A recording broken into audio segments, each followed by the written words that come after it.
How I'd start a med spa from scratch in 2026. Hi, I'm Tiffany. I'm a nurse injector and I own a multi-million-dollar med spa in the Washington, D.C. area. All right, 2026 is here. That means a fresh start and a clean slate. So you've been thinking about starting your med spa. I get it. And 2026 is a great year for a fresh start. Anytime is a good time for a fresh start, but it's great to start things at the top of the year. So if I was starting from scratch, this is how I would do it. I've been running my med spa for over 2 years now, and I've made millions of dollars. But I didn't get here because I did everything right. I've made a lot of mistakes so that you don't have to. So here's what I would do if I was starting a med spa from scratch. I would start with 1 to 2 services only. This is where most people mess up. When you're starting, you want to offer all the services so that you can fill all of your clients' needs. But the smart thing to do is to start with 1 to 2 services max. You have to remember that with each service, there's a learning curve. And this isn't just makeup or hair. You have to know anatomy, you have to know the ins and outs of the services, so it all can be overwhelming. That's why I never tell people to take classes that teach you everything, because you need to focus on an area, know the veins for that area, know about the skin, the different body parts for the area. So focus on 1 to 2 services so that you can get really good at what you do. This will allow people to know you for that thing, and then you can expand from there. Just think about it. The more services you offer, the more training you need. Also, the more marketing that you'll have to do. I learned this years ago that on average, a consumer has to come in contact with your brand 7 times. So that's 7 pieces of marketing material for each service. So if you're offering 7 services, that's 49 times that you have to market your brand for your clients to see you.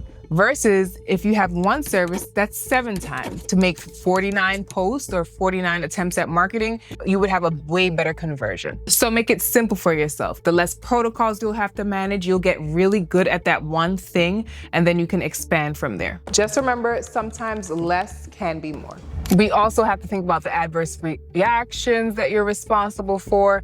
And it's just a lot of information to soak up. I know you want to have a spa that offers everything, but trust me and believe me, offer 1 to 2 things. Instead of choosing many services, focus on what services are in demand and also what you like doing. For me, it was Botox and fillers. I got really good at Botox, and in the beginning, even more specifically, lip filler. I did lips back to back to back till I perfected my craft. Then I went into other areas such as cheek filler, liquid rhinos, chin filler, facial balancing on a whole. But I really wanted to get good at one thing, and my name became synonymous with lip filler. That allowed me to expand. Even now in my med spa, I still focus on a few services: Botox, fillers, and laser hair removal, because that's what I initially started with. Remember, repetition builds mastery, mastery builds confidence, and confidence builds trust. Start small. Before I keep going, quick pause, because I get this question all the time. If you're serious about starting your med spa and you want step-by-step guidance, you can check the link in the description. I have online course offerings that walk you through the clinical, business, and mindset side of this industry. I've also created the ultimate Medspa Resource guide that's really helpful when you're just starting out. Things like what to focus on first, what to avoid, resources I personally use and trust. Everything is linked below, so make sure you check that out and come back, because this next part is really important. If I was starting a med spa in 2026, the second thing I would do is start small and stay profitable. If I were to do this again, I would just skip the huge fancy space. Now, I did not start in a huge space, but my money did not get very far with the renovations that I had to do. Now, the med spa world is not a simple business. It's not like other industries where you're just buying and selling a product. You have to remember that this is medicine. There's a lot of behind the scenes, and that costs a lot of money. Your supplies cost a lot of money. The machines you use, lawyers, consents. There's a lot of money to be spent. So you don't want to take all your money and put that in a flashy space, especially when you don't have any clientele to pay for it. The wise thing to do is to start small. A big space means higher rent, higher build out costs, and a higher pressure to perform. You have this beautiful space, now you need to fill it. Now, if you start small, that money that you're earning can go further. You can invest into marketing and getting clients in the door. You can invest into better branding, marketing, and perfecting your craft. This is what you need to focus on when first starting. If you're drowning in expenses, you cannot think clearly. And if you don't have a clear vision, you cannot effectively grow a brand. You know, I get the idea of wanting a big, fancy space. I've been there, but you have nothing to prove. And nothing is worse than having to shut down your business because you've ran out of funding. Starting small allows you to decide if this is really the field that you'd want to be in. Do you enjoy the clinical side, the business side? Is this something that you really see yourself doing long term? So always clarity before expansion. Start small, grow your clientele, then you can invest those dollars into that big, beautiful space once you have the clientele. If I was starting all over again, I'd build the brand while mastering the craft. Your brand doesn't start when you open the doors. It starts before. While working in a small space, I'd focus on consistent content, educationally based content, showing your personality and showing your results. People don't just book services, they're booking you. Use your early phase to dial in on your voice, learn what your audience responds to, and become known for something specific.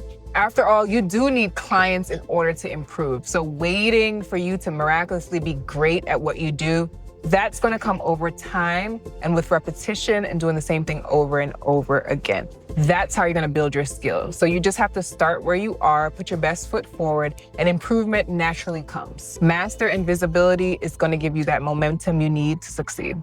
If I was starting from scratch in 2026, and I did do this in the beginning because I knew the importance of it, I'd invest in a lawyer early, all right? This is non-negotiable. A med spa is a medical setting. It's not just a beauty business. If I was to do it all over like I did it in the beginning, I'd hire a lawyer immediately, especially one specific to the med spa space, right? A good lawyer is going to help you understand your state laws, structure your business properly, help you draft consent forms, create staff, and inject a contract. They can help to negotiate your lease, mine surely did, and help you protect your license and your assets. Finding the right lawyer who is in the med spa space is not just only going to protect you, they're going to give you access to resources, connections, and guidance that's going to help you to grow safely. A lot of the resources that I've utilized when growing has come from working with a law group specific to the med spa space. That is very important when starting out. To wrap it all up, starting a med spa in 2026 doesn't require perfection. It requires strategy, focus, starting small, and mastering your craft. You need to build trust and protect yourself legally. If this helped you, make sure you're subscribed. And don't forget to check the links in the description for my courses and the ultimate med spa resource guide. I really wish I had this one starting out, as it's all the information that you need when starting as well as growing. I still utilize many of the resources in this guide. It helps me to grow and stay on track even till now. Be sure to drop your questions in the comments. Trust me, I've been where you are. I've got you.